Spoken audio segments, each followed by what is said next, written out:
Bonjour, je suis le professeur Emmanuel Ferrero, chirurgien orthopédiste dans le service du professeur Guigui à HEGP.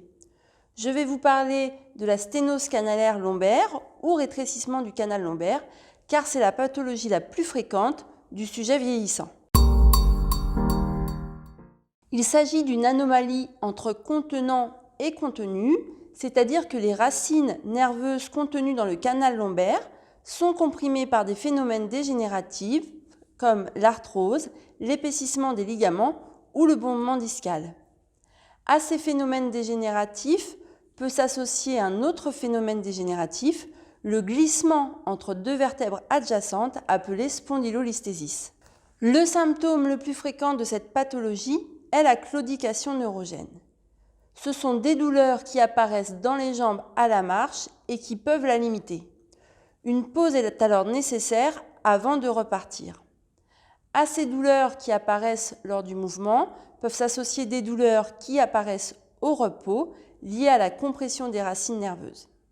Les patients peuvent se plaindre de douleurs de la face antérieure des cuisses, ce sont les cruralgies, ou de douleurs irradiant à la face postérieure des cuisses et des jambes, parfois jusqu'au talon, appelées des sciatiques.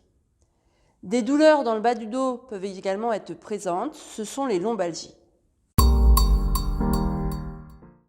Pour confirmer le diagnostic, en plus de l'examen clinique, il est nécessaire de réaliser des radiographies, un scanner et une IRM du rachis lombaire.